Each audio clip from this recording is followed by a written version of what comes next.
Yellowstone National Park.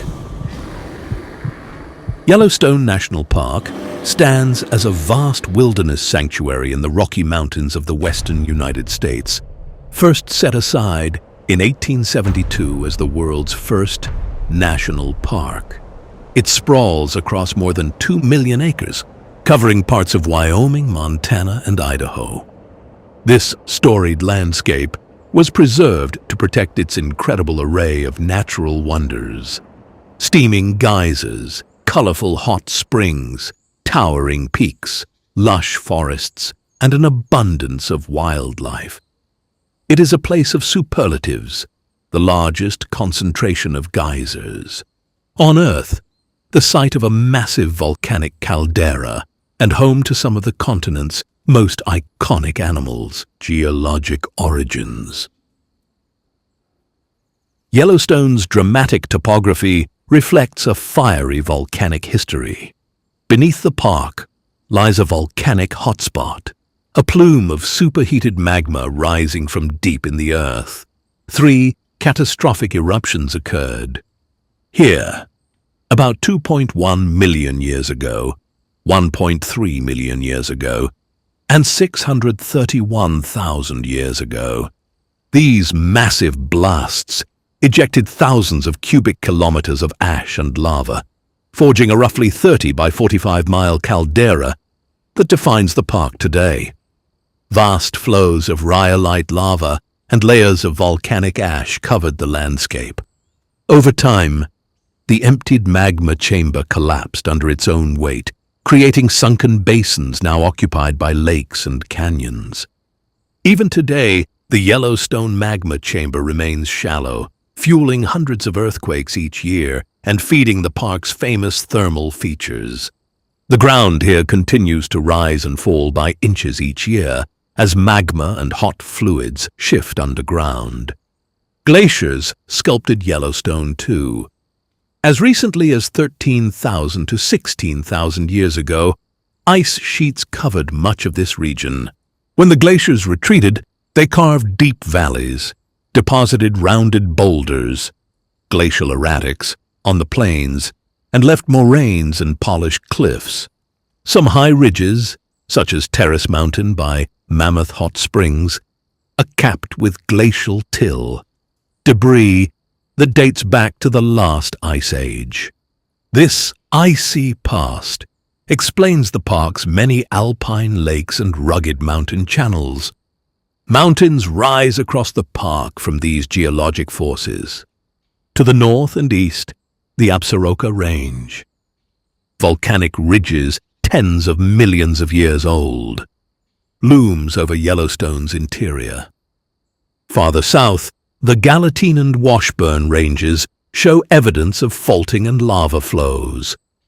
The park's high elevation, most of Yellowstone lies above 7,500 feet, brings cool temperatures and heavy snow. Steep peaks funnel meltwater into dozens of rivers, the Yellowstone River roaring out of Yellowstone Lake and plunging over the 308-foot lower falls is a testament to these sculpting forces. Over millennia, rushing water has cut the Grand Canyon of the Yellowstone River, a steep canyon of rhyolite rock streaked in yellow, red, and white, revealing layers of the park's fiery history. Geothermal wonders. Yellowstone preserves the most extraordinary collection of hydrothermal features on Earth. More than 10,000 hot springs, mud pots, steam vents, and geysers dot the landscape, testifying to the heat and magma below. Here, rainwater and snowmelt seep deep underground, are heated to near boiling by the Yellowstone hotspot, and then race back to the surface in fantastical displays. Among these, the most famous is Old Faithful Geyser, which reliably erupts every 60 to 110 minutes, shooting a 100-foot column of water and steam skyward. But Old Faithful is just one of hundreds of predictably erupting geysers clustered in the Upper Geyser Basin. In fact, This 1 square mile contains over 150 geysers, more than any other place on Earth. Other geysers, like Steamboat Geyser, the world's tallest active geyser, and Fountain Geyser, erupt sporadically, sending boiling water tens of feet into the air. Hot springs are everywhere too. Broad pools of turquoise water bubble and swirl in alpine settings. For example, at the Midway Basin, where Grand Prismatic Spring spans 370 feet across with vividly banded colors. Brilliant blue at the center, it fades through green and orange to rust at the edges as different heat-loving microbes thrive at different temperatures. These microbial mats create rainbows of color. Mud pots bubble nearby where steam mixes with clay, creating acid slurries that churn and hiss. Everywhere the air is thick with steam and the smell of sulfur, and the ground is honeycombed with sinter terraces and mounds of geyserite, deposited silica. Mammoth Hot Springs in the north is famous for its travertine terraces, dazzling white and orange stair-step formations where calcium-rich hot water has dissolved limestone on its way up, then left behind mountains of mineral deposits. These terraces are constantly changing. You can watch them grow or wink out over the seasons as water flows shift. Millions of heat-loving microorganisms call these scalding waters home. Tiny yellow and orange bacteria line the edges of springs, thriving where most life would perish. Though we cannot see them without a microscope, these thermophiles create the hot springs' vibrant colors and help scientists understand life in extreme environments. The geothermal basins teem with these unseen communities, which glow under special light. Steam vortices swirl in cold dawn air, and gulls and bison sometimes graze right up to the boiling pools. Wildlife even uses this warmth. In winter, the ground under some hydrothermal areas stays bare of snow, giving elk, bison, and other animals patches of exposed earth to stand on. Rangers often caution visitors that the thin crust around these features is dangerous. It can crack, dumping an unsuspecting person into boiling water. Hot springs and terraces. The park's hot springs range from serene pools to dramatic plunges of water. West Thumb Geyser Basin, on the shores of Yellowstone Lake, looks almost like a tropical lagoon from above. Deep holes of azure water mingle with bubbling mud pots, all set against pine forests. Excelsior Geyser Crater, now mostly silent, once blasted water 300 feet high and still quietly pours 4,000 gallons per minute into the Firehole River. Many springs are clustered in basins along the Firehole and other rivers, creating surreal wet worlds. Travelers often feel transported to another planet when walking among them. The stepped terraces at Mammoth Hot Springs are among Yellowstone's most unusual sights. Instead of the colorful rainbow pools of other basins, here calcium carbonate-laden waters have built towering staircases and pinnacles. Some terraces are tinted orange or green by microbes, others are bleached white. Because the water here flows through old limestone rather than rhyolite, it carries dissolved carbonates to the surface. As the water cools, the carbonates precipitate out in intricate patterns. These formations shift slowly. A spire might form overnight, then vanish when the water's chemistry changes. The dynamics of these springs mean that from year to year, entire terraces can migrate, grow, or even dry up. All these springs remain active reminders of Yellowstone's volcanic heart. We may assume geysers like Old Faithful are eternal, but each basin is a living system slowly changing. New features erupt, old ones fall silent, and conduits open and close beneath the surface. Geologists and park staff constantly monitor these thermal areas, but to visitors, they retain the air of mystery and wonder that inspired Yellowstone's creation as a park. Lakes and rivers. Water shapes Yellowstone as much as fire. About 5% of the park's land is covered by water, with countless lakes, streams, and wetlands crisscrossing its valleys. The largest lake is Yellowstone Lake, a high-altitude basin 7,733 feet above sea level. Averaging well below human body temperatures year-round, this 20-mile-long lake rarely surrenders itself to the sun. It often freezes solid in winter and does not fully thaw until early summer. Even in summer, the chilly water, around 41 degrees Fahrenheit on average, discourages swimming. Yellowstone Lake holds the largest population of naturally occurring cutthroat trout on Earth. A recent submersible expedition revealed that the lake has its own canyons, hot springs, and even geyser chimneys on its bottom, echoing the park's surface features. 2 small islands dot its waters. The lake's outlet is the Yellowstone River. The Yellowstone River flows north out of Yellowstone Lake. It cuts the classic Grand Canyon of the Yellowstone, a dramatic gorge up to 1,200 feet deep, with sheer rhyolite walls stained red and gold by iron oxides. The canyon's most famous view is of the 308-foot lower falls, higher than Niagara, thundering over a narrow cliff. Above it, the 109-foot upper falls crashes into a deep pool. Miles of walking trails and overlooks allow visitors to admire these cascades from different angles and feel the mist on their faces. Cascades and falls also appear on other streams, including Cressilius Falls, Lewis Falls, Kepler Cascades, and Mystic Falls, hidden in lush meadows. More than 290 named waterfalls are scattered across the park's terrain, reflecting the landscape's complex relief. Many streams and rivers converge here. The Firehole River and the Gibbon River meet near Madison Junction, forming the Madison River. The Lamar River in the northeast winds through open grasslands. The Gardner River flows near Mammoth.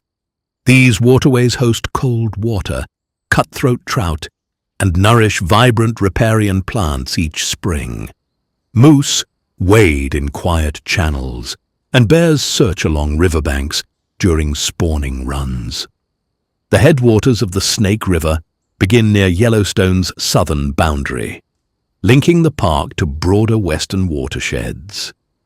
Over millennia, these rivers have carved valleys through volcanic bedrock, creating fertile corridors of willow and cottonwood that attract diverse wildlife. Canyon and waterfalls. One of Yellowstone's most iconic landscapes is the Grand Canyon of the Yellowstone. Here, the Yellowstone River has carved a striking canyon with walls of rhyolite rock ranging in hue from pastel yellow to pink and deep red, colored by mineral oxidation and hydrothermal alteration. Lookouts, such as Artist Point and Inspiration Point, offer sweeping vistas of the canyon and its waterfalls. The canyon stands as a vivid meeting point of fire and water. Volcanic forces formed the rock, and flowing water shaped it into its present form. Lower Falls dominates the panorama. More than 200 feet of water plunge into a frothy chasm. The roar can be heard from far along the rim. On cloudy days, rainbows arc through the drifting mist.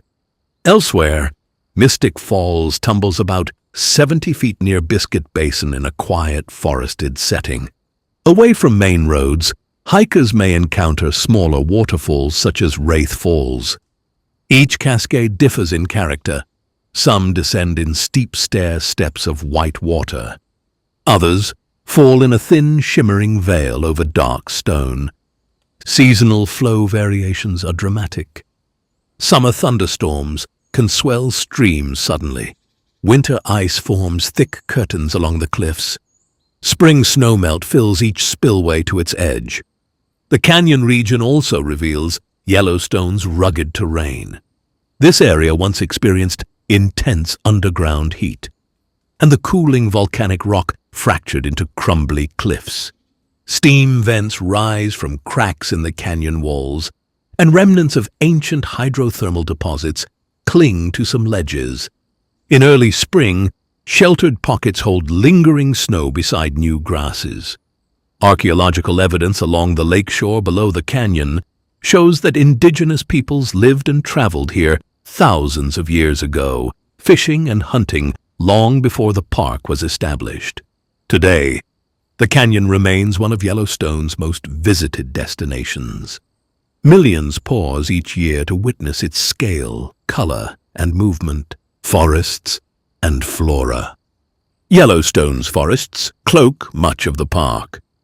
Roughly 80% of its landscape is covered in conifers. Lowlands and river valleys often feature lodgepole pine woodlands. These tall, straight pines dominate the canopy across millions of acres. On exposed ridges and high slopes, Engelmann spruce, subalpine fir, whitebark pine and limber pine form dense stands or scattered krumholz near tree line. In the northern part of the park, Douglas fir grows in warmer microclimates along rivers such as the Gardner. Its thick bark allows it to withstand low-intensity fires, and some groves still bear scars from burns that occurred more than a century ago. Mountain slopes also hold aspen groves, particularly where past fires have opened clearings. In these open areas and nearby meadows, summer brings carpets of wildflowers. Blue lupine, Indian paintbrush, and bright yellow glacier lilies add vivid color to the undergrowth. The forest understory includes shrubs of willow, chokecherry, and serviceberry, especially along streams. Sagebrush grasslands occupy the lowest valleys and glacial basins. In spring, these broad expanses turn green with fresh grasses, providing important forage for elk and bison. By late summer and autumn, golden grasses and russet shrubs spread beneath wide skies.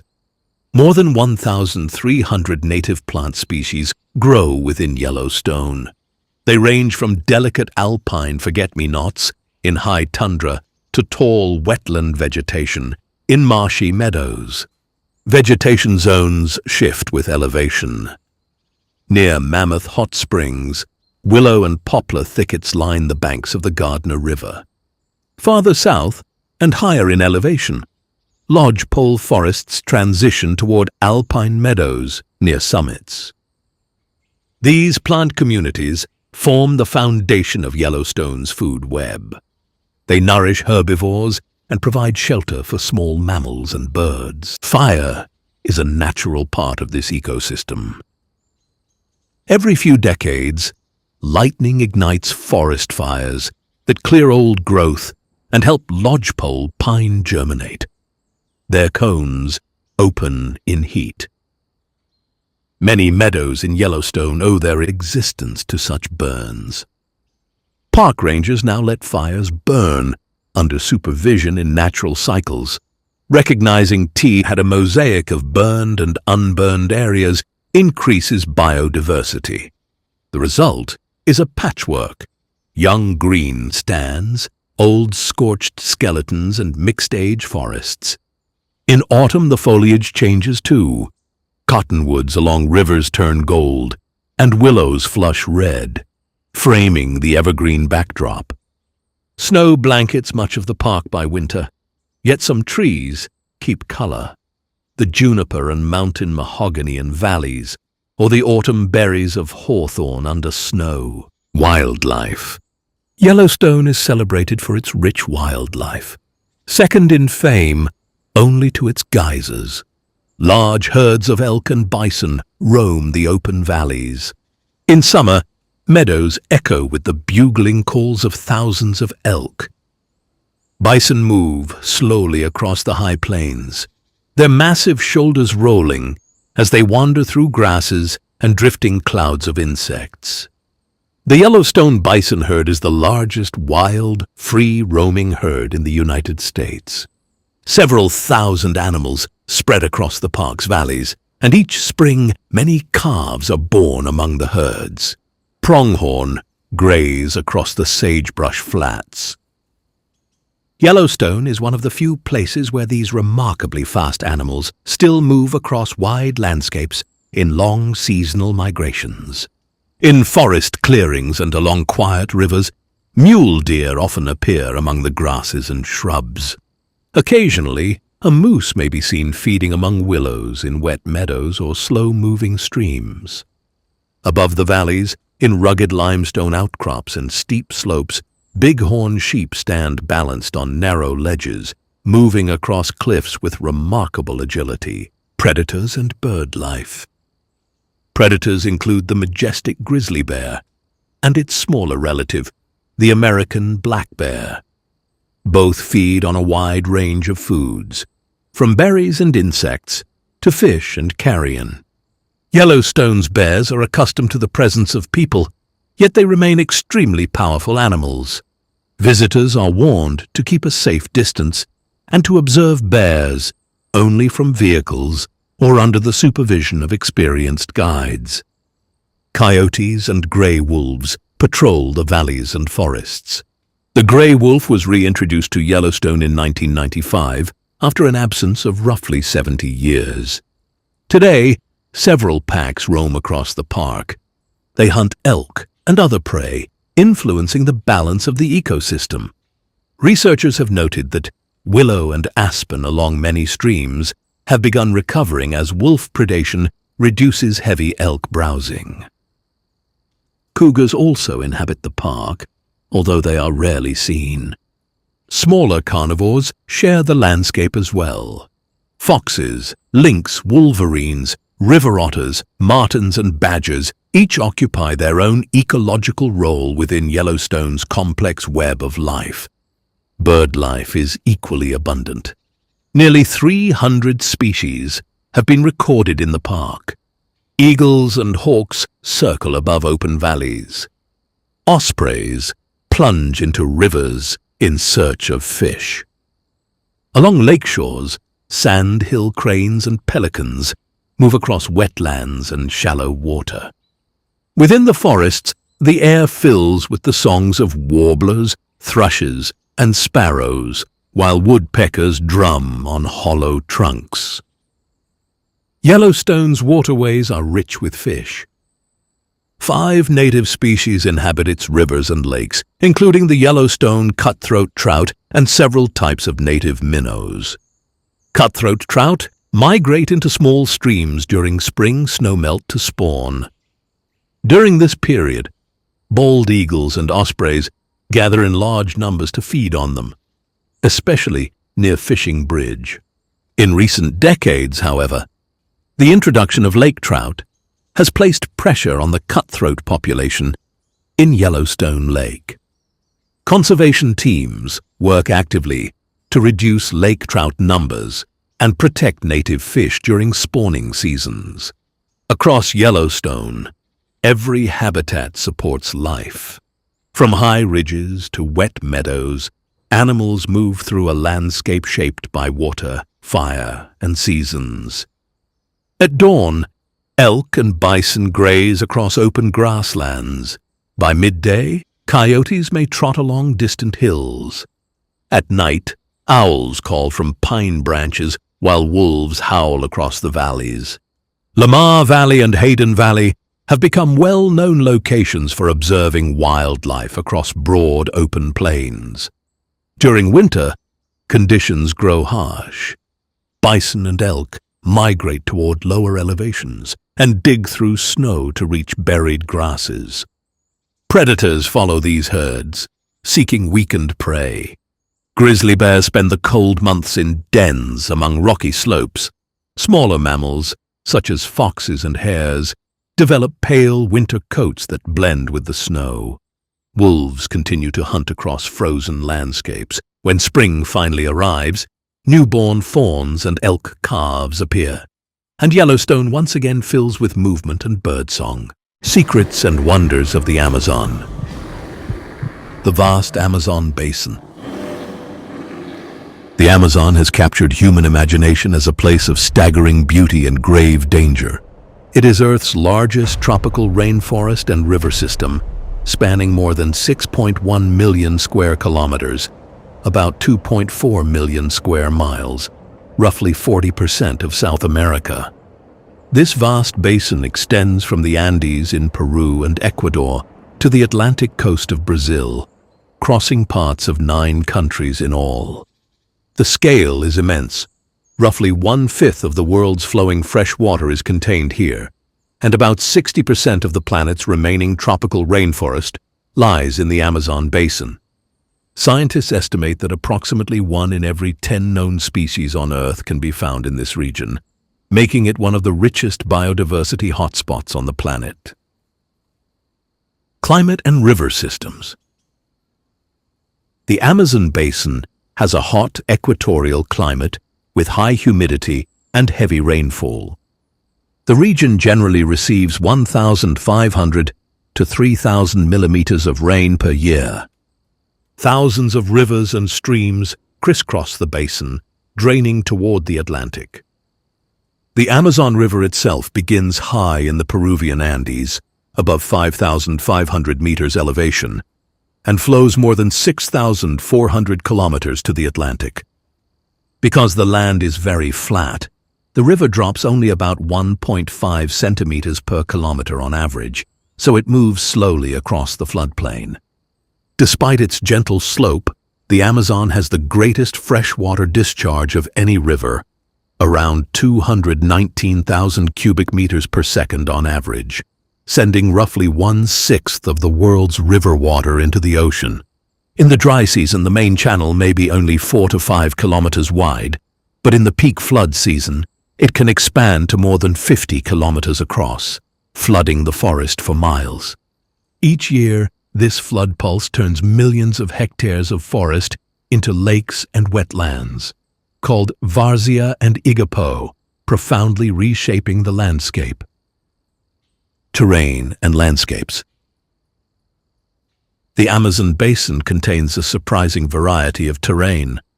Elevations range from sea level along the Atlantic coast to over 6,000 meters in the Andes, but most of the basin is flat lowland. About 30% of the basin is seasonally or permanently flooded, including mangrove swamps and so-called whitewater, Várzea, and blackwater, Igapó, flooded forests, while the rest is upland, terra firme rainforest that rarely floods. Scattered white sand savannas, palm wetlands and bamboo thickets occur in some regions. Annual rainfall varies widely. Parts of the Amazon get more than 7 meters of rain per year, while drier areas might see only 1 or 2 meters. Overall, the Amazon is a mosaic of dense forests, wetlands, and open areas. Flora of the Amazon. The Amazon's plant life is not just lush. It is structured, strategic, and constantly negotiating for light, water, and space. To understand the forest, it helps to see it as an architecture built by plants, layer by layer, from the dark soil to the sunlit crowns. The forest as layers. And why light rules everything. Most sunlight is captured high above the ground. A large share of the forest floor lives in permanent shade. So many plants have evolved growth styles that treat light like a rare currency. At the top are emergent trees, the tallest individuals that rise above the main canopy and absorb the strongest sun and wind. Below them is the canopy itself, a continuous roof of crowns where most photosynthesis happens and where a major share of the forest's flowers, fruits, and animal interactions take place. Then comes the understory, a world of filtered green light, slower growth, and leaves shaped to catch every available photon. On the floor, seedlings and shade-tolerant herbs wait for opportunity. When a large tree falls, it creates a sudden gap, and that gap becomes a temporary arena where fast-growing pioneer plants race upward. This cycle of gaps and regrowth is one reason the Amazon holds so many different plant strategies at once. The hidden foundation. Soils that look poor, yet support a giant forest. A common surprise is that much of the Amazon's soil is not especially rich in nutrients. In many areas, nutrients are stored more in the living biomass and leaf litter than in the ground itself. That means plants depend heavily on rapid recycling. Leaves fall, microbes and fungi break them down. Roots capture nutrients quickly before heavy rains wash them deeper or away. This is why the forest can be incredibly productive, even where the soil is not naturally fertile. Roots often spread wide and shallow, forming dense networks near the surface where nutrients appear first. In some places, you also find black earth patches, dark, fertile soils, enriched over long periods by past human activity, that can support especially robust plant growth compared with surrounding ground. Trees that build the forest, and the engineering of buttress roots. Many Amazon trees grow to enormous sizes, but height is only part of their design. Some develop massive buttress roots, great plank-like supports that flare out from the trunk. These roots stabilize tall trees in wet ground and shallow soils, and they can also increase the surface area for nutrient and water uptake. Walk through a mature forest, and you are walking among living pillars with foundations shaped like walls. These structures are not rare exceptions. They are a defining feature of many parts of the basin. The vine world. Lianas as competitors, connectors, and opportunists.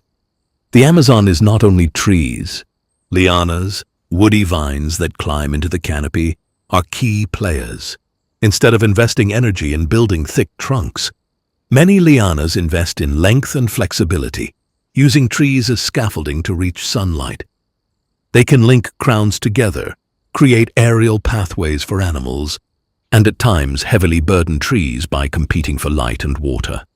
In some forests, a dense tangle of lianas can slow tree regeneration after disturbance, changing how a patch of forest recovers after a big gap opens. Epiphytes. Plants that live on plants. Look up, and you'll notice many plants aren't rooted in the soil at all. Epiphytes, such as orchids and bromeliads, grow on branches and trunks. They are not parasites. They use trees mainly as a perch. Because they live above the ground, they have to manage water carefully. Some bromeliads form leaf rosettes that trap rainwater, creating tiny ponds that can host insects, small frogs, and microorganisms. In this way, a single canopy branch can hold multiple miniature ecosystems stacked on top of the forest itself. Flooded forests and upland forests. Different flora for different water worlds. Not all Amazon forests experience the same water patterns. In upland terra firma forests, trees and understory plants are built for steady ground conditions, and they may never be submerged. But vast areas are seasonally flooded, and those forests are shaped by months of waterlogging. In whitewater floodplains, the river brings sediment and nutrients, and plants often grow quickly in fertile deposits. In blackwater flooded forests, the water can be more acidic and nutrient-poor, and plant communities differ accordingly. The annual flood pulse changes everything. Seed dispersal routes shift. Some plants time fruiting with the flood to use fish as dispersers, and roots must tolerate long periods with less oxygen. So when you say Amazon flora, you are really describing many overlapping floras, each tied to a specific rhythm of water and soil. Flowers and fruit. And the forest's contracts with animals. Much of the Amazon's plant reproduction depends on animals. Some trees rely on specific pollinators, including bees, beetles, butterflies, bats, and hummingbirds. Many fruits are designed to be eaten, because being eaten is how the seed travels. Monkeys, toucans, macaws, tapirs, and fish all contribute to dispersal in different habitats. You can think of the forest as a web of agreements. A plant offers nectar or fruit, an animal provides pollination or transport. These relationships can be highly selective, so the loss of one animal species can quietly affect the reproduction of certain plants, even when the trees still appear healthy for years. Iconic and economically important plants.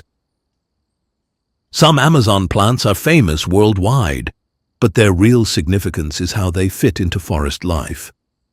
The Brazil nut tree is a towering species that can live for centuries, producing heavy fruit pods with large seeds. Its reproduction is linked to forest integrity because it depends on pollinators and the wider ecosystem around it. The rubber tree, once at the center of a global economic rush, produces latex as part of its natural biology, but large-scale extraction histories also reshaped human settlement patterns in parts of the basin. Cacao, the source of chocolate, often grows in shaded conditions and produces pods directly from its trunk, a growth style that can make fruit accessible to certain pollinators and dispersers. And palms, in many areas, are foundational. Some palm species dominate certain landscapes, provide key foods for wildlife, and supply humans with materials for shelter and daily life. Defense without drama, chemistry, texture, and timing. Plants in the Amazon are under constant pressure from insects, fungi, and hungry mammals. So many species invest in defense: tough leaves, thorns, and a wide range of chemical compounds that deter feeding or infection. Some plants time their leaf production or flowering to reduce losses, or produce large fruit crops irregularly, so predators cannot rely on a steady supply. These defenses are not a sign of hostility. They are a form of survival in a place where consumption is constant. The understory, where patience is a strategy. The forest's lower layers hold plants that specialize in low light. Many understory shrubs and small trees grow slowly, waiting for a canopy opening. Their leaves can be broad and thin, maximizing light capture, and their life cycles may be built around rare moments of sun. Ferns, aroids, and shade herbs occupy niches close to the ground, while seedlings of giant canopy trees can persist for years, barely growing, but staying alive until conditions change. This quiet persistence is one of the Amazon's most overlooked plant strategies. Indigenous knowledge and forest management. A human layer in the botanical story. Indigenous communities have long developed deep botanical knowledge, distinguishing useful species for food, medicine, fibers, dyes, and construction. They also shape plant communities through selective harvesting and cultivation practices, encouraging certain useful species near settlements and travel corridors. This is one reason parts of the Amazon contain plant distributions that reflect human history, not only climate and soil. The forest in many places is both wild and culturally influenced, and understanding its flora includes understanding that long relationship. So when we speak of Amazon flora, we are not talking about a lot of plants. We are describing an organized living system, built from layers of light, shifting water, rapid nutrient recycling, and countless relationships with animals and people. And as we move from plants to wildlife, we will see that many of the Amazon's most dangerous and most beautiful stories begin here, in the green architecture that makes everything else possible. Wildlife of the Amazon. Beauty, power, and risk in a living system. The wildlife of the Amazon cannot be understood as a collection of isolated species. It is a layered, interconnected system where every river bend, canopy branch, and patch of forest floor hosts its own community. Here, abundance does not mean safety, and beauty often exists beside real danger. Scientists estimate that roughly 10% of the world's known species live within the Amazon basin. This includes thousands of mammals, birds, reptiles and amphibians, fish, and an even greater number of insects and invertebrates. What defines the Amazon's wildlife is not just diversity, but specialization by space. Different heights of the forest, different water types, and different soil conditions create separate worlds that overlap, but do not function identically. Life in the canopy, aerial pathways and hidden predators. High above the ground, the canopy forms a continuous green platform stretching for kilometers. Many mammals rarely descend to the forest floor. Spider monkeys, howler monkeys, capuchins, tamarins, and marmosets move through branches using prehensile tails, strong limbs, and remarkable spatial awareness. Their diets vary, with some focusing on fruit, others on leaves or insects, and some combining all three. Sloths inhabit the same vertical world, moving slowly among branches, feeding primarily on leaves, and relying on stillness as their main form of protection. Their reduced movement conserves energy, but it also makes them vulnerable to aerial predators. Among those predators is the harpy eagle, one of the most powerful birds of prey on Earth. With a wingspan exceeding 2 meters and talons comparable in size to a bear's claws, it is capable of lifting monkeys and sloths from the canopy. Its presence demonstrates that even the highest branches are not beyond reach of danger. Colorful macaws and toucans dominate the visual landscape of the canopy. Their powerful beaks allow them to crack hard seeds and fruits. While visually striking, they also play a functional role as seed dispersers, carrying the forest's future across wide distances. On the ground, light is limited, visibility is low, and survival depends heavily on stealth. The jaguar is the undisputed apex predator of this level. Unlike many large cats that rely primarily on speed, the jaguar combines strength with ambush tactics. Its bite force is among the strongest of any big cat. Capable of piercing turtle shells and caiman skulls, it does not chase for long distances. It waits, calculates, and strikes with precision.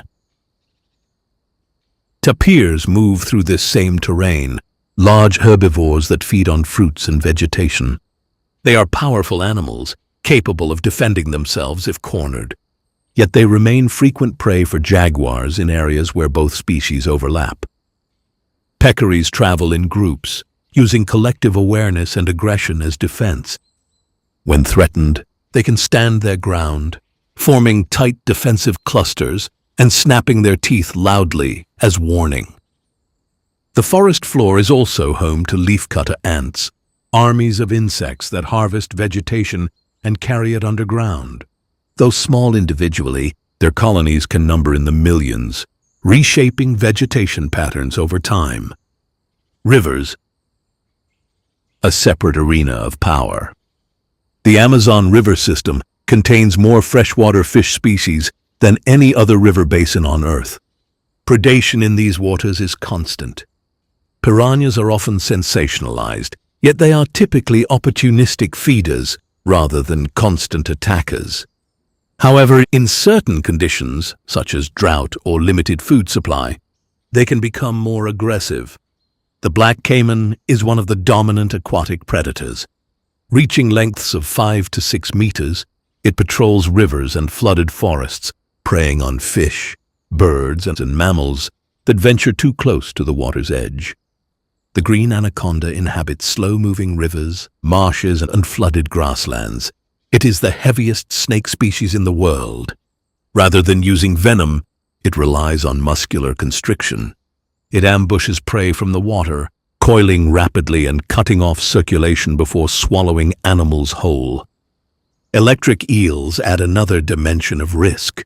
They are capable of generating high-voltage discharges that can stun prey or deter threats.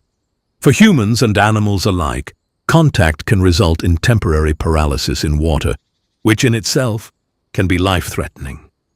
The Amazon River dolphin, often pink in adulthood, navigates flooded forests during high water seasons.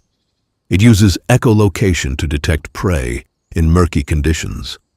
Although not dangerous to humans in most documented interactions, it competes in a complex food web where it must avoid larger predators and shifting water conditions. Amphibians. Small bodies, potent chemistry. The Amazon is home to thousands of amphibian species. Many frogs display bright coloration that signals toxicity. Poison dart frogs produce alkaloid compounds in their skin that can be lethal to predators. Indigenous communities have historically used some of these toxins on hunting darts. The frogs themselves are small, often only a few centimeters long, yet their chemical defenses place them among the most biologically potent animals in the forest. Other amphibians rely on camouflage rather than toxins. Some blend seamlessly into leaf litter, making detection nearly impossible without careful observation. Insects. The dominant majority. In terms of numbers, insects dominate Amazonian wildlife. Beetles, butterflies, mosquitoes, ants, wasps, and countless other groups occupy nearly every niche. The bullet ant is known for one of the most painful insect stings recorded. While not typically fatal, the sting produces intense, long-lasting pain. For small animals, such defensive capabilities can deter predators effectively. Mosquitoes are less dramatic but more persistent. They serve as vectors for diseases such as malaria and dengue fever in certain regions. In this sense, danger in the Amazon is not always large and visible. It can be microscopic, transmitted through a single bite. Camouflage, silence, and misjudgment. One defining feature of Amazon wildlife is concealment. Many species rely on coloration that mirrors bark, leaves, or shadow.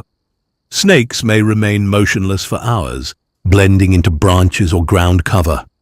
Some species are venomous, others are not. Yet visual similarity can make identification difficult. The bushmaster, one of the longest venomous snakes in the Americas, inhabits forested regions and is primarily nocturnal. Its venom can be medically serious if untreated. Encounters are rare, but potentially dangerous. Large mammals are often heard before they are seen. The deep roar of a jaguar or the distant call of howler monkeys can travel kilometers through dense vegetation. Sound is a primary tool of communication in a landscape where sight is limited. Balance without sentiment.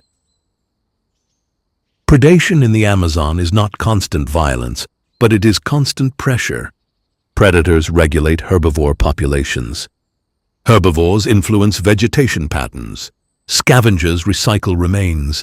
Insects break down organic matter. Every role contributes to system stability. However, from a human perspective, the risks are real.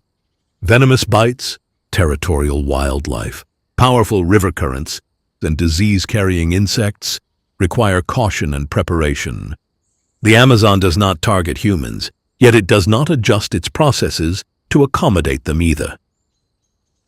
Beauty and danger coexisting without contradiction. The same river that reflects a vivid sunset may conceal a caiman beneath its surface. The same tree that shelters vibrant macaws may host venomous ants along its trunk. The same quiet trail may cross the hunting range of a jaguar. In the Amazon, beauty does not eliminate danger. It exists alongside it. Understanding this duality is essential to understanding the region itself. The wildlife of the Amazon is not chaotic. It is structured, hierarchical, and responsive to water cycles, light patterns, and food availability. But within that structure lies unpredictability. And that unpredictability, combined with staggering biological richness, is what makes the Amazon not only one of the most beautiful places on Earth, but also one of the most formidable natural wonders. Throughout the Amazon, extraordinary natural phenomena abound. The meeting of the waters is a classic example. Near Manaus, the ochre-colored Solimões River converges with the dark Rio Negro, and for several kilometers, their waters flow side by side without mixing, creating a vivid line on the river's surface. This stands out even in satellite images. Another wonder is the giant Amazon water lily. Its round leaves can exceed 3 meters in diameter, large enough to float a small child. In the soil, mysterious patches of rich terra preta recall ancient peoples. These black earth soils, made by adding charcoal and organic matter, remain fertile for centuries, in contrast to the usual poor rainforest soils. Between these sites, and many more, from glowing fungi to spectacular sunsets through the canopy, the Amazon offers endless marvels. Tribes of the Amazon. The human story of the Amazon is as deep and complex as its rivers. Long before modern borders divided the basin into separate nations, thousands of indigenous communities developed societies shaped by forest, river, and seasonal flood. Today, the Amazon is home to hundreds of distinct indigenous groups, speaking hundreds of languages, each with its own worldview, social structure, and relationship to land. Some communities live in towns connected to national infrastructure, while others remain in remote territories with limited outside contact.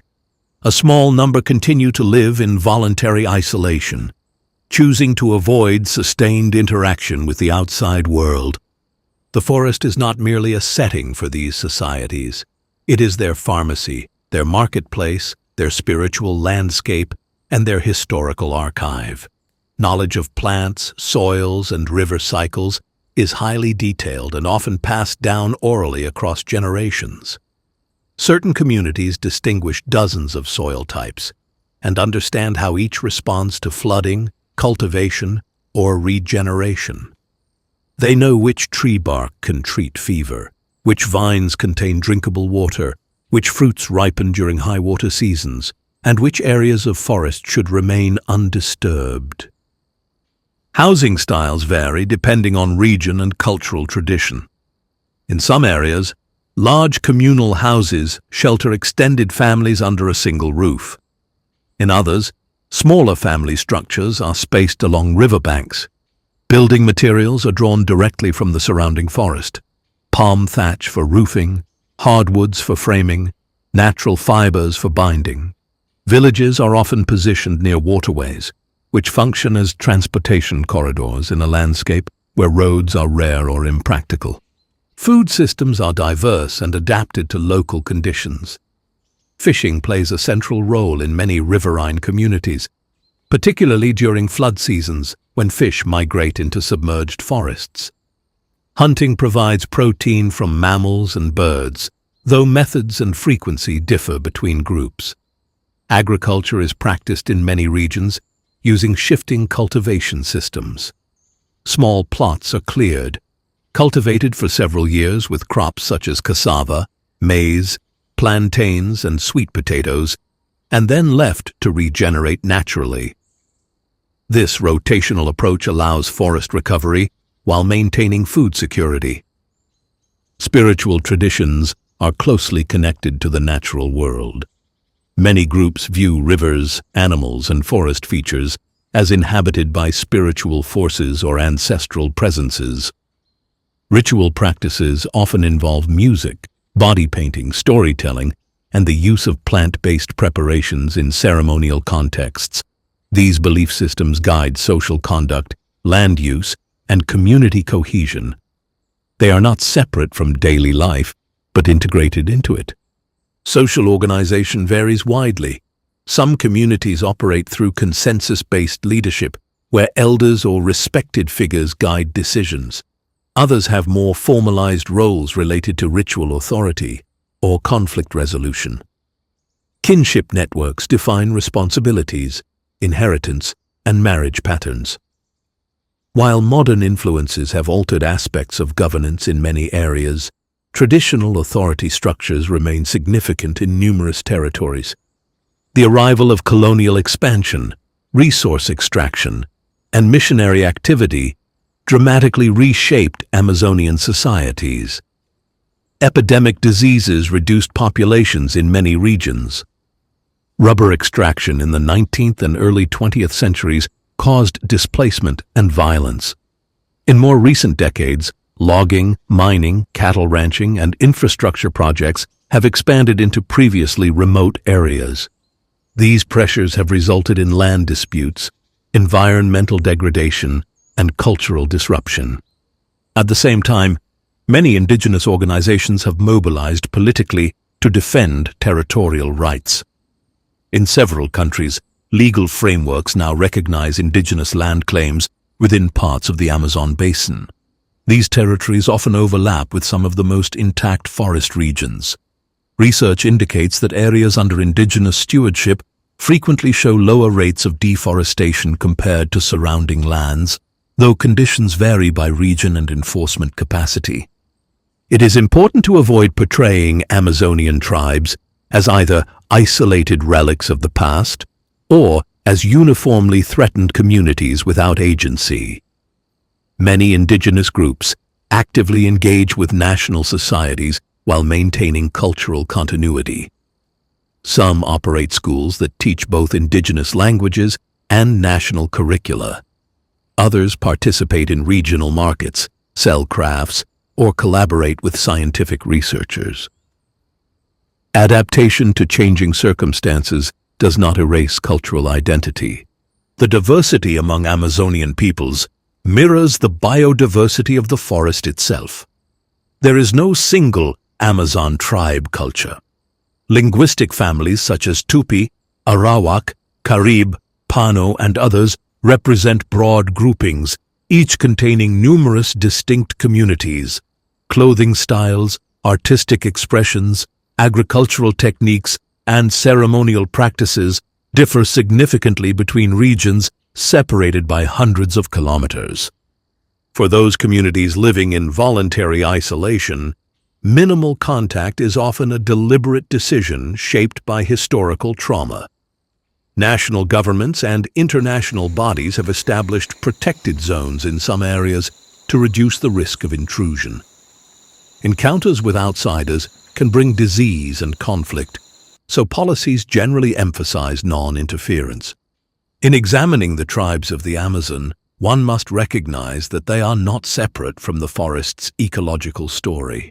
Their agricultural systems influence plant distribution. Their fishing practices respond to seasonal flood cycles. Their oral histories encode geographic memory and environmental observation. They are participants in the Amazon's living system, not observers outside of it. The Amazon is frequently described as the most dangerous and most beautiful place in the world. For its indigenous inhabitants, it is primarily home. Their knowledge, resilience, and social complexity form an essential human dimension of this vast region. Understanding the Amazon fully requires acknowledging that its forests are not empty wilderness, but landscapes with deep cultural roots and ongoing human presence. Masai Mara National Reserve is one of Africa's most famous wildlife sanctuaries. Located in southwestern Kenya, it is part of the Greater Serengeti ecosystem, spanning roughly 1,510 square kilometers. The Maasai people, who named the reserve Mara for the mottled appearance of its landscape, have lived in the region for centuries, herding cattle alongside wildlife. From low rolling hills to the steep Syria escarpment, the Mara offers a variety of scenery. Every year it draws visitors worldwide. With its sweeping savanna plains, rich ecosystems, and the extraordinary spectacle of mass animal migrations. As a protected area, the Mara balances conservation of its biodiversity with tourism and traditional land uses. Geography and landscape.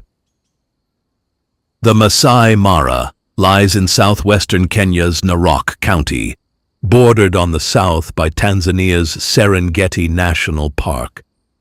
It is part of the East African Rift System. The western edge of the reserve is defined by the steep Syria Olulolo escarpment, which is an outcrop of the Rift Valley, extending over 50 kilometers in view. This dramatic escarpment stands over 300 meters above the plains below. and offers sweeping vistas of the reserve. In the north and east, the protected area gives way to a mosaic of communal lands and conservancies held by Maasai pastoralists. 3 main rivers flow through the Masai Mara.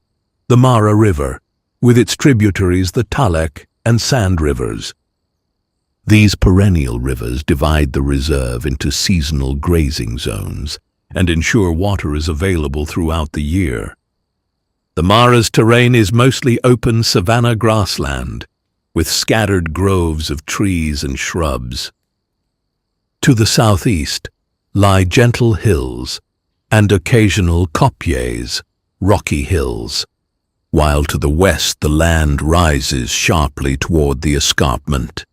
In lowland areas along riverbanks, lush gallery forests of fig, doom palm, and other trees line the waterways.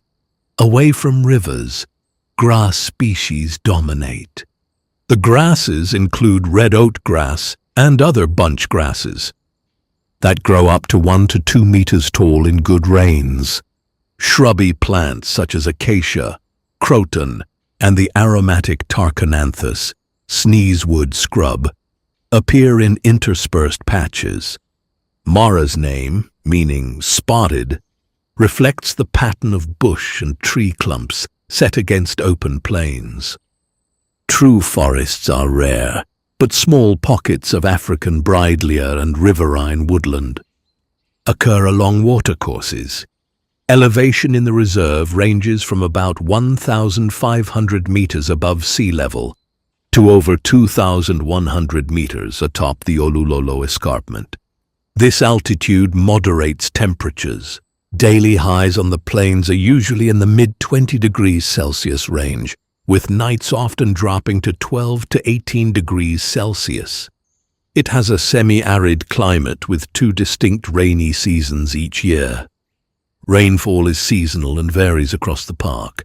There are 2 rainy seasons, the long rains from March to May, and the short rains around October and November.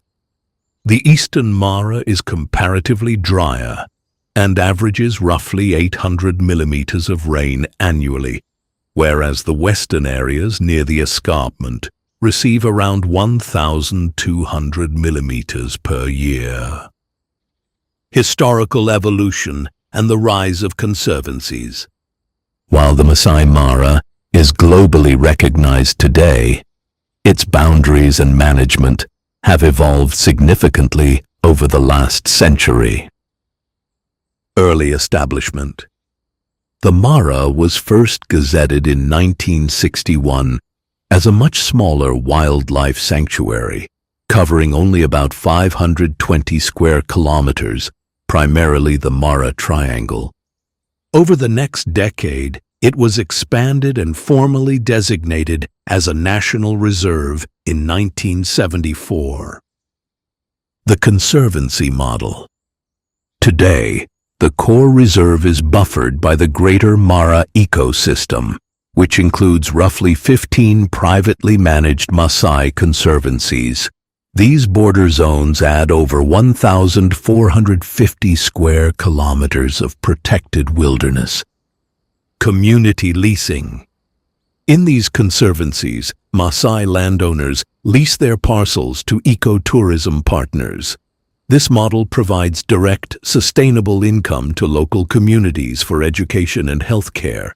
It also allows visitors to enjoy exclusive activities that are strictly prohibited in the main reserve, such as guided walking safaris, off-road wildlife viewing, and night game drives. The ground beneath, volcanic ash, and black cotton. The staggering density of wildlife in the Masai Mara is not merely a product of its rainfall. It is directly dictated by the complex geology hidden beneath the grass. The Mara is essentially a massive, slow-moving nutritional engine powered by the ancient, violent history of the Great Rift Valley. The volcanic mineral fallout. Millions of years ago, The tectonic tearing of the African continent produced immense volcanic activity. Winds carried colossal clouds of volcanic ash across the plains, laying down a foundation incredibly rich in essential minerals, particularly calcium and phosphorus. The nutritional anchor of the migration. This ancient ash is the invisible driving force behind the Great Migration. The high mineral content is pulled up by the shallow root systems of the savanna grasses. When hundreds of thousands of wildebeest arrive to calve, they are not just looking for green grass. They are specifically seeking out these mineral-dense pastures necessary for lactation and rapid calf bone growth. The mechanics of black cotton, vertisols. A significant portion of the Mara's flat plains is blanketed in a specific, highly reactive clay soil known scientifically as vertisols, but colloquially feared by guides as black cotton soil. This soil contains a high concentration of expansive clay minerals, such as smectite, which behave fundamentally differently depending on the season. The dry season fissures. As moisture evaporates, the smectite clay shrinks drastically. The ground pulls apart, creating deep, treacherous geometric fissures across the plains. These cracks aerate the soil, but act as hazardous traps for fast-running predators and the axles of safari vehicles. The wet season. Swell. When the rains return, the clay rapidly absorbs water and swells, effectively sealing the surface. Because the water can no longer drain downward, it sits on top, transforming the plains into a remarkably slick, adhesive mud. This specific mud limits the movement of heavy, wheeled vehicles and forces large herds to stick to higher, better drained ground to avoid exhaustion. Habitats and vegetation. The Masai Mara encompasses a mosaic of habitat types within a relatively compact area. Over 95 species of mammals are found here, and more than 550 species of birds, reflecting the variety of environments. Major habitat zones include savanna grassland, the dominant landscape. Vast open plains of grass are dotted with umbrella thorn acacia and patchy shrubs. Dry season grass is short and brown, but after rains the plains burst into a lush green carpet. Interspersed among grasses are seasonal pools and depressions that fill with water in wet months, providing grazing grounds even in drier times.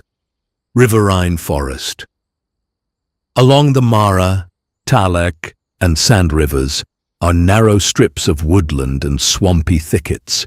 Trees such as fig, ficus, wild date, Phoenix reclinata, dome palm, hyphane, and diverse shrubs form dense canopy over undergrowth of papyrus, sedges, and reeds in some areas. The permanent Musiara swamp, also called papyrus marsh. In the central Mara is an important wetland of papyrus reeds, sedges, and water lilies. These riverine zones remain green year-round and attract many animals during the dry season. Acacia and woodland patches, away from permanent water, scattered savanna woodlands of acacia and commiphora trees occur. Common tree species include umbrella thorn acacia, Acacia tortilis, which stands out on the flat horizon, and red-green acacia, Acacia xanthoploia, near water. Shrubby bushland dominated by euphorbia and dombea can be found around rocky outcrops. Swamps and pans, seasonal and permanent swamps, dot parts of the Mara. Besides the Musiara swamp, other wetlands appear where groundwater and river overflows create marshes. These support aquatic plants and provide grazing for hippos and waterbuck. Dry pans with a clay bottom provide salt licks and dust baths for wildlife when water evaporates. Escarpment. Woodland. The woodlands atop and on the slopes of the Olulolo Escarpment host different vegetation. Here one finds dry scrub and acacia bush more suited to higher elevation, as well as patches of indigenous forest on south-facing slopes. Across these habitats, plant diversity is very high. A survey of the Mara recorded over 1,000 plant species, including grasses, flowering herbs, and succulents. After each rainy season, the grasses and wildflowers explode with new growth, and ephemeral flowers bloom in brilliant colors. For example, red oatgrass, Themeda triandra, forms the backbone of the grassland, and bloomers like the tissue paper flower, Crossandra subacaulis, and pajama lily, Crinum makawani, add splashes of color. This floral variety provides food and habitat for herbivores, and the many species of insects and birds. Wildlife of the Mara. The Masai Mara is globally renowned for its abundant wildlife. It supports one of the highest concentrations of large mammals on Earth. Overall, the reserve hosts nearly 2.5 million large herbivores and an equally impressive assemblage of predators. This rich fauna is made possible by the productive grasslands and year-round water. Local names aside, Masai Mara is like a living museum of African savanna life. Mammals. Virtually every iconic African wild mammal can be found in the Mara. It is famous for the Great Migration, but even in the off-season there are permanent populations of many species. Common large herbivores include wildebeest, plain zebra, Thompson's gazelle, Grant's gazelle, impala, topi, Koch's hartebeest, waterbuck, and thousands of giraffes. Herds of African buffalo and elephant wander the plains and woodlands in significant numbers. Smaller antelopes like Kirk's, dik-dik, and bushbuck thrive in shrubland edges, and even eland antelope are present in modest herds.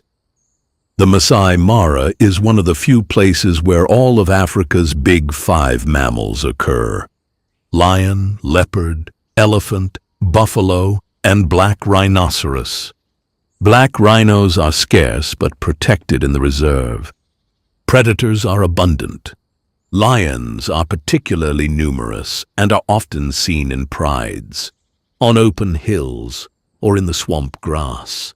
Leopards use the trees and rocky outcrops as strongholds for ambushing prey.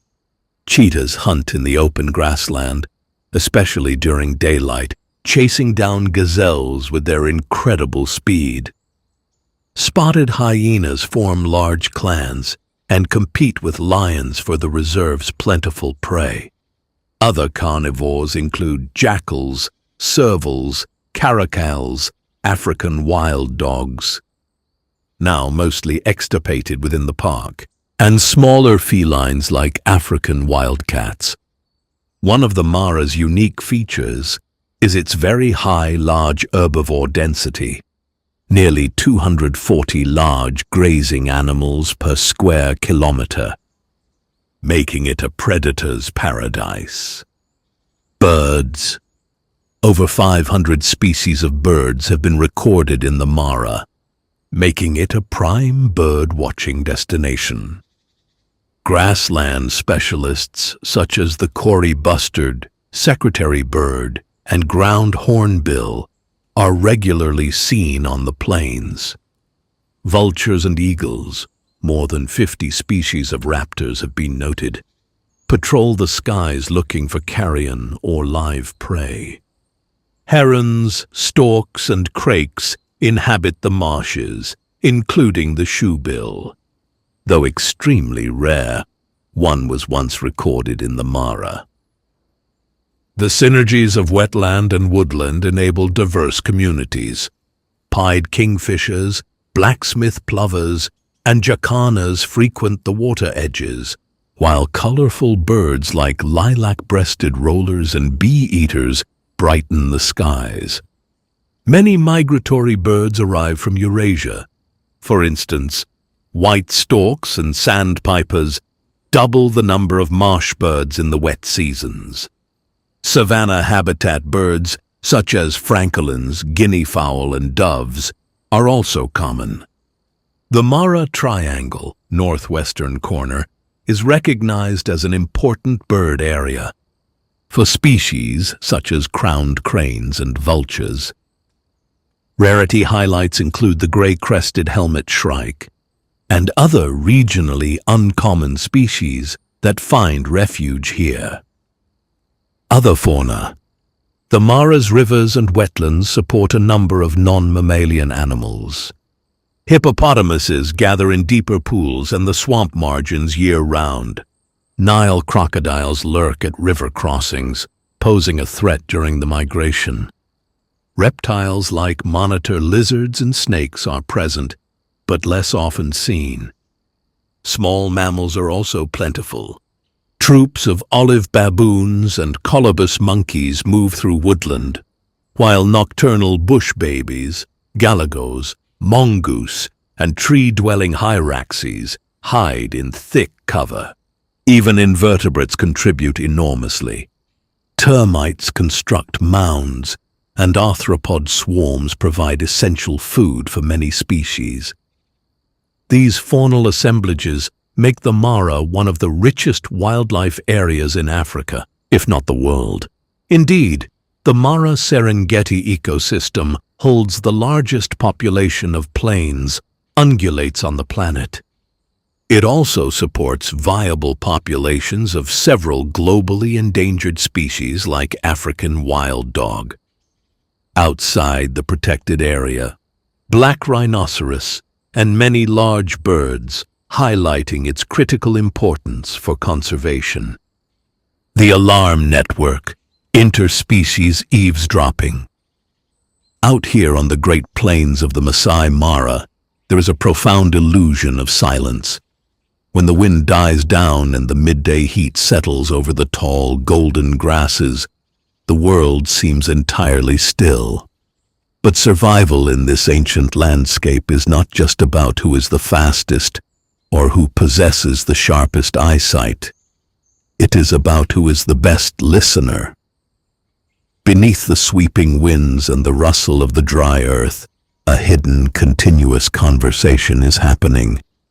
It is a highly complex, interspecies alarm network, a shared acoustic language forged by the absolute necessity of staying alive. Every creature here is a sentinel. When a predator begins to move through the brush, it triggers a ripple effect of sound that travels far faster than any lion or leopard can run. But the animals of the Mara do not merely listen for the heavy footfall of a lioness or the rustle of a stalker in the undergrowth. They actively eavesdrop on the panic of entirely different species. An impala, grazing quietly with its head down in the scrub, is never truly isolated. It is simultaneously tuning into the sharp, barking snorts of a baboon troop in the distant acacia trees, the sudden, frantic chattering of a francolin taking flight, or the sharp whistle of a distant reedbuck. They are tapping into a collective radar, utilizing the eyes of those high in the canopy and those scattered across the horizon. This is not a simple, blind panic response. It is a highly calculated, split-second assessment of risk. The herbivores of the Mara have learned to decipher exactly which alarms matter to them, translating foreign tongues into a singular, urgent message. They filter out the false alarms and the irrelevant noise of the savannah. If a small mammal sounds a localized alert for a bird of prey, a grazing zebra or a massive waterbuck might barely flick an ear. The threat simply does not apply to them.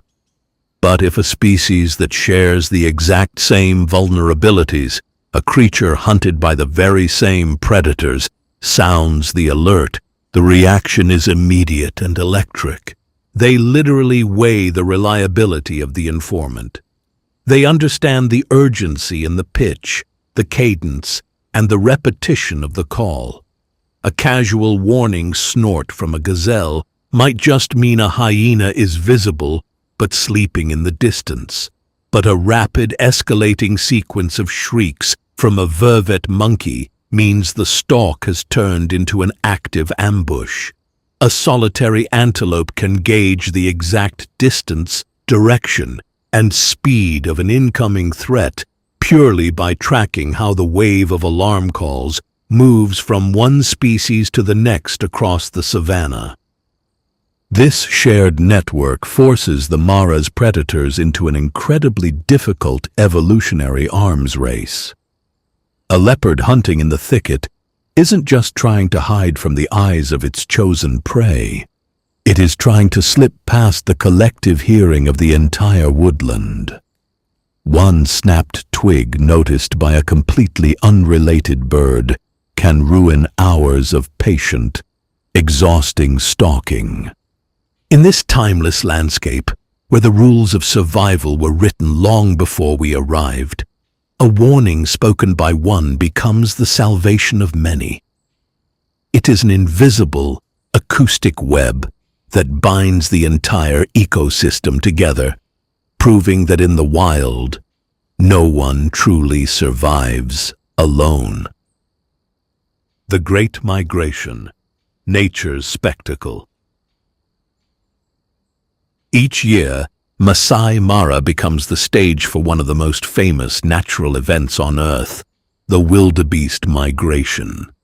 Around July, as rains end in Tanzania's Serengeti, over 1.5 million blue wildebeest surge northward into Kenya.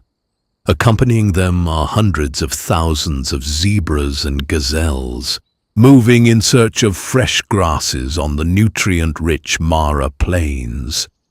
The migration's timing depends on rainfall and grass growth. Typically, the herds arrive in the Mara from July through September, then head back south by November. The journey includes dramatic river crossings. The Mara River's steep banks and deep waters create natural choke points. Wildebeest and other animals gather on the banks, then plunge into the currents together. Many animals are swept downstream, or are taken by crocodiles lying in ambush.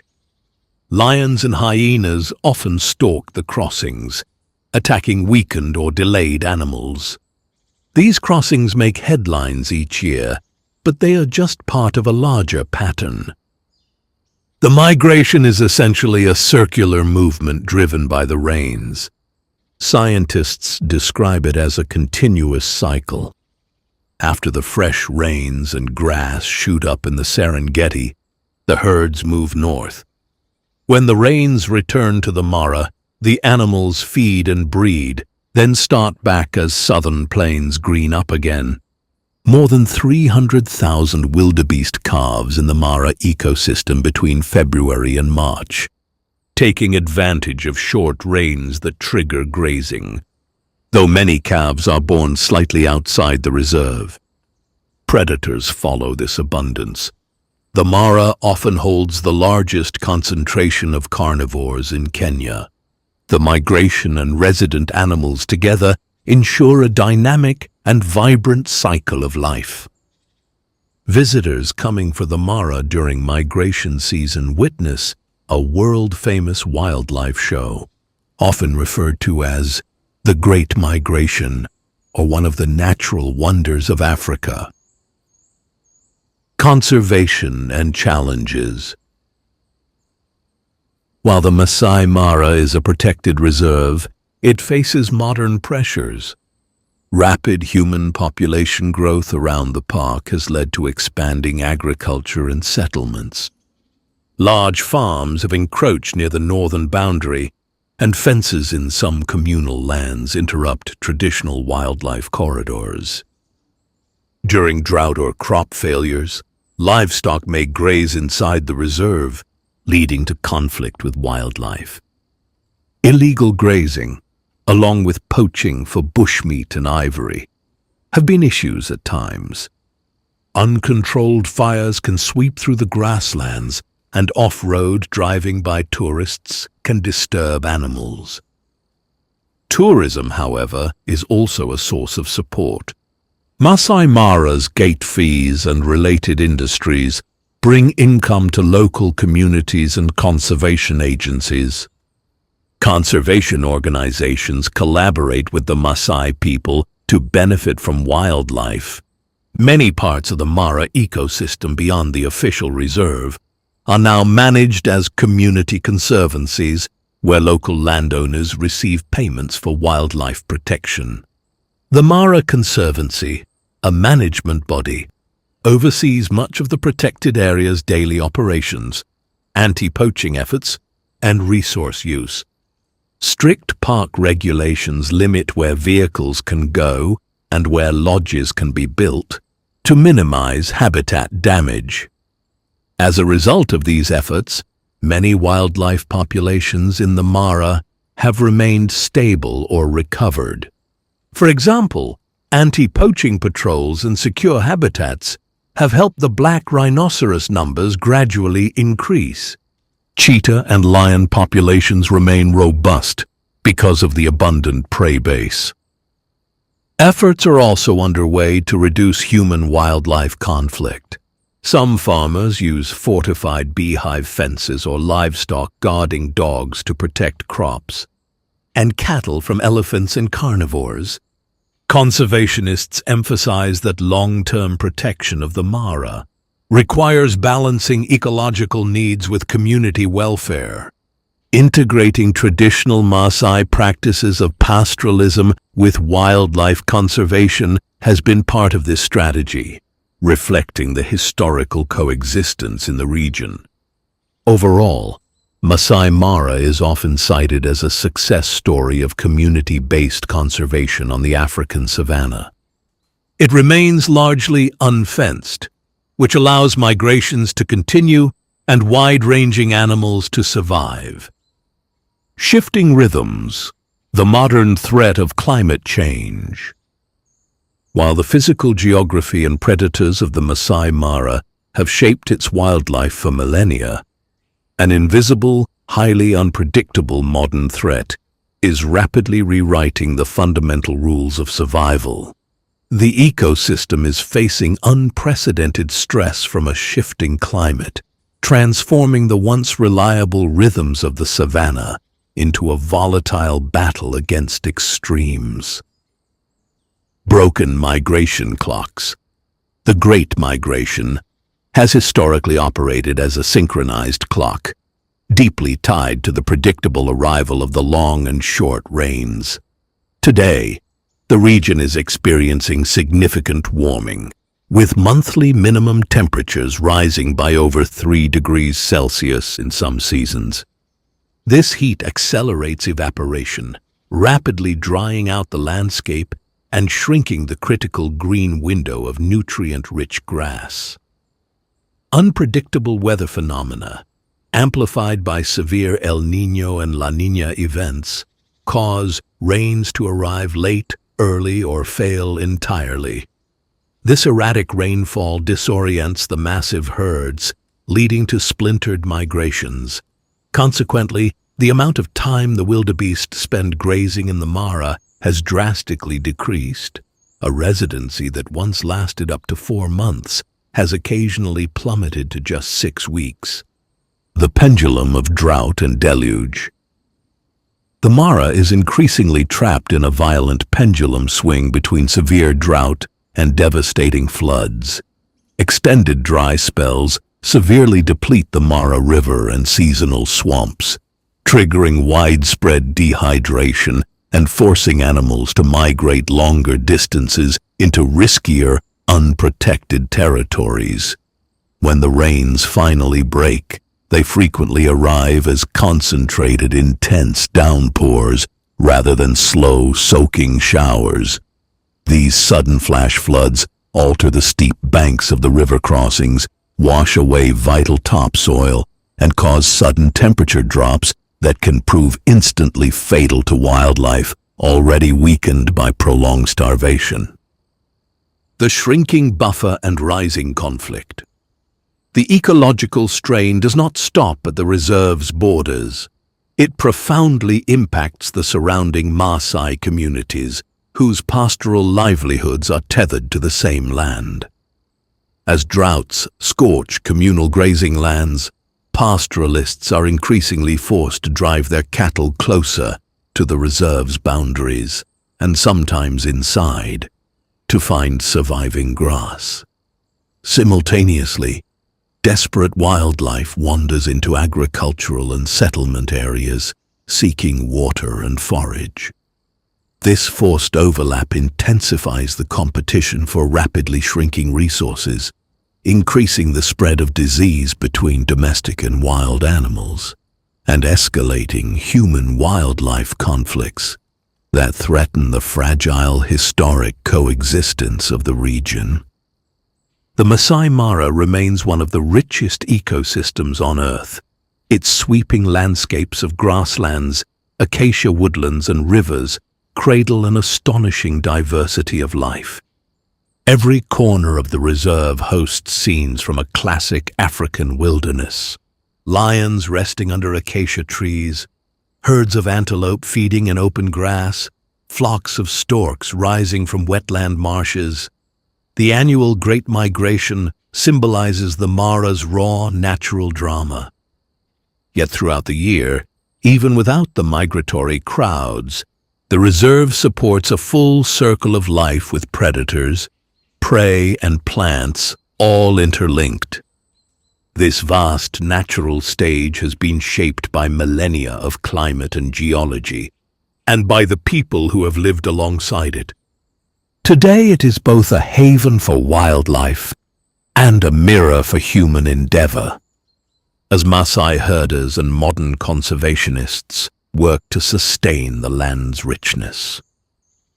By understanding and preserving places like the Masai Mara, we safeguard not only Kenya's heritage, but one of the most beautiful and balanced ecosystems on the planet. New generations of visitors and scientists continue to learn from its open skies and golden plains. In the Masai Mara, the rhythms of nature continue with remarkable clarity. From the whisper of the wind across grasslands to the thunder of hooves in the migration. This is the story of a wild land that speaks to the soul and invites us to listen to the timeless song of the African savanna.